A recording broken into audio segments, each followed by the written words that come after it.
Welcome friends. तो स्वागत है आपका एक बार फिर से। तो ये हमारा बैंकिंग एंड फाइनेंशियल इंस्टीट्यूशन जो सीरीज़ चल रही है उसका 7th पार्ट है। तो इस जो हम बात कर रहे थे मेन बैंक्स इन इंडिया,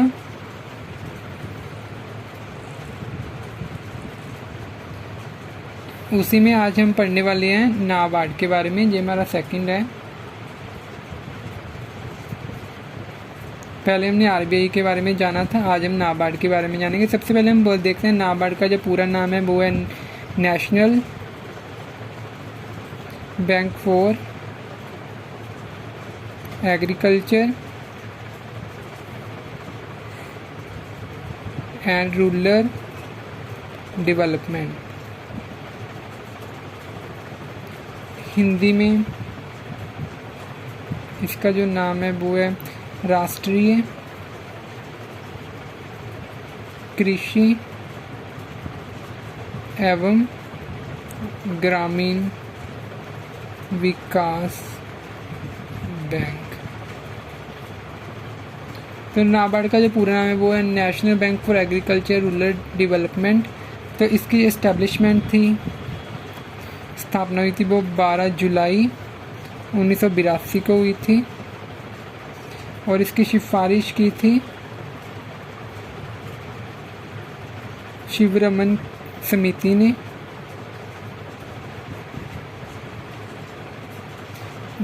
जब ये इस्टेब्लिशमेंट हुई तो उस टाइम जो कि इस योजना के अंतर्गत जो इस्टेब्लिशमेंट हुई थी, ये हमारी छठी पंचवर्षीय योजना चल रही थी, जो 5 ईयर प्लान थी हमारी।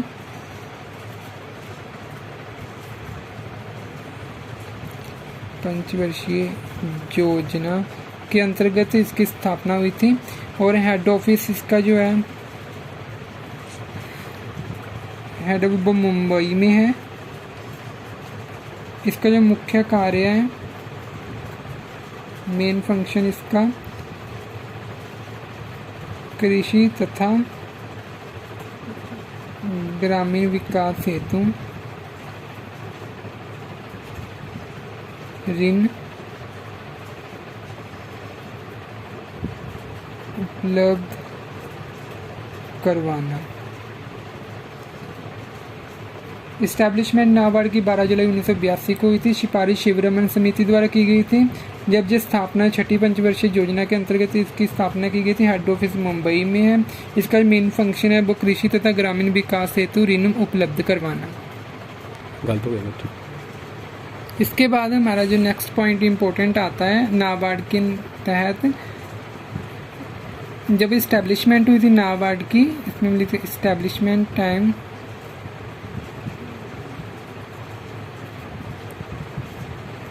100 करोड़ की कैपिटल थी। करोड़ की में सेंट्रल गवर्नमेंट और आरबीआई का इक्वल कंट्रीब्यूशन था, बट इन प्रेजेंट आरबीआई का कोई कंट्रीब्यूशन नहीं है। फुली कैपिटल सेंट्रल गवर्नमेंट की है। इस्टेब्लिशमेंट के टाइम में जब नाबार्ड की स्थापना हुई थी तो 100 करोड़ की कैपिटल में सेंट्रल गवर्नमेंट और आरबीआई का इक्वल कंट्रीब्यूशन था, बट इन प्रेजेंट टाइम इसमें आरबीआई का कोई भी योगदान नहीं है। जो हमारी सेंट्रल गवर्नमेंट है उसका ही पूरा इसमें योगदान है। और इसके साथ ही हमारा ये फर्स्ट पॉइंट आता है। इसके इम्पोर्टेंट पॉइंट्स में हमारा जो सेकंड पॉइंट आता है, ये एक असंवैधानिक संस्था है। असंवैधानिक संस्था, इसका हमारे संविधान में कहीं पे भी कोई भी जिक्र नहीं है, इसलिए ये असंवैधानिक संस्था है। इसके साथ हमारा एक वैधानिक संस्था है। वैधानिक संस्था का मतलब इसका एक अपना कानून बना हुआ है जिसका नाम है नाबार्ड एक्ट 1981। इसका जो मुखिया होता है वो अध्यक्ष होता है, अध्यक्ष जो कि भारत सरकार द्वारा नियुक्त किया जाता है। द्वारा नियुक्त किया जाता है। और इसका जो फिफ्थ इम्पोर्टेंट पॉइंट है, इसका अकाउंटिंग ईयर, इसका अकाउंटिंग ईयर होता है 1 जुलाई से 30 जून तक का। इसके बाद हम पढ़ते हैं नाबार्ड की टाइप्स, नाबार्ड बैंक की टाइप्स। तो नाबार्ड बैंक को पहले 2 पार्ट्स में डिवाइड किया गया है। एक तो हमारा होता है सहकारी बैंक, दूसरा हमारा होता है भूमि विकास बैंक।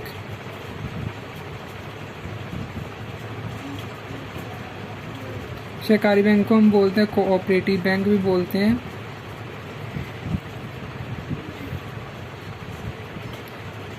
जो सहकारी बैंक और कोऑपरेटिव बैंक होता है, जो शॉर्ट टर्म के लिए लोन देता है, शॉर्ट टर्म लोन्स देता है जो कि 1 साल के लिए होते हैं, और मीडियम टर्म लोन्स देता है जो 1 से 5 साल तक के हो सकते हैं। और जो हमारा भूमि विकास बैंक है, ये लॉन्ग टर्म लोन्स प्रोवाइड करता है। लॉन्ग टर्म लोन से भूमि विकास बैंक ये प्रोवाइड करता है। इसी के साथ हमारा जो कोऑपरेटिव बैंक या सहकारी बैंक से जो नाम से जो जाना जाता है, ये आगे 3 पार्ट्स में डिवाइड किए होते हैं। सबसे पहले तो हमारा आता है स्टेट लेवल पे, स्टेट लेवल।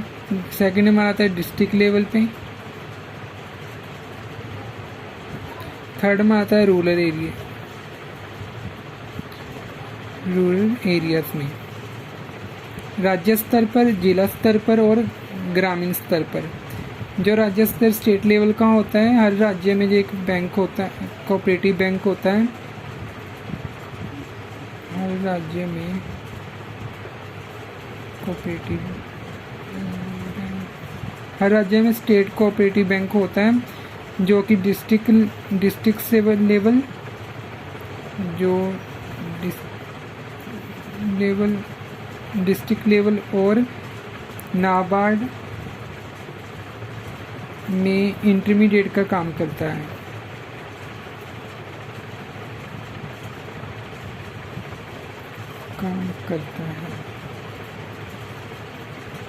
इसके बाद हमारा जो आता है डिस्ट्रिक्ट लेवल, जो मिडिल टर्म के लोन प्रोवाइड करता है,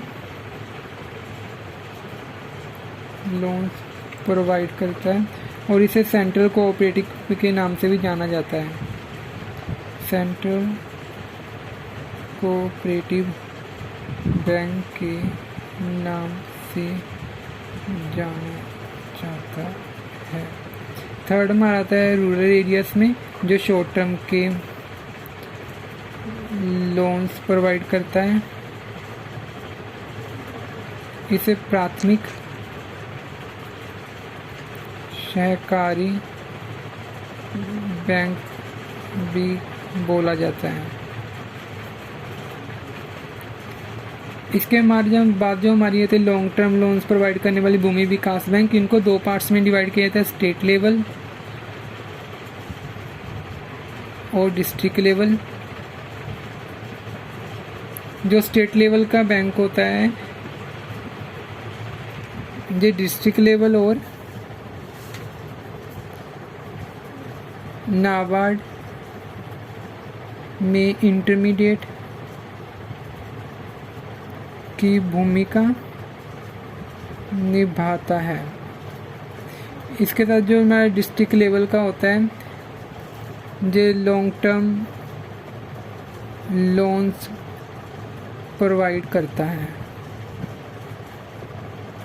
तो जो हमारे स्टेट लेवल में होता है, चाहे वो कोऑपरेटिव बैंक हो या भूमि विकास बैंक हो, जो नाबार्ड और डिस्ट्रिक्ट लेवल की बैंक्स में एक इंटरमीडिएट का काम करते हैं। तो इसके साथ जो डिस्ट्रिक्ट लेवल वाला हमारा कोऑपरेटिव बैंक होता है, जो मिडिल टर्म के लोन प्रोवाइड करता है, और इसे सेंट्रल कोऑपरेटिव बैंक भी कहा जाता है। रूरल एरियाज में जो शॉर्ट टर्म के लोन प्रोवाइड करता है, इसे प्राथमिक प्राइमरी सहकारी बैंक, प्राइमरी कोऑपरेटिव बैंक भी बोला जाता है या प्राथमिक सहकारी बैंक भी बोला जाता है। भूमि विकास बैंक भी दो तरह का होता है, स्टेट लेवल, इसमें स्टेट लेवल का जो होता है वो नाबार्ड और डिस्ट्रिक्ट लेवल के बैंक में एक इंटरमीडिएट की भूमिका निभाता है, और जो डिस्ट्रिक्ट लेवल का होता है वो लॉन्ग टर्म के जो लोन्स हैं भूमि के विकास के लिए वो प्रोवाइड करते हैं। इसी के साथ ये नाबार्ड की टाइप्स हमारी यहीं पे ख़त्म होती है। अगर वीडियो आपको ये अच्छा लगा तो इसे लाइक और कमेंट करना ना भूलें। Thank you for watching.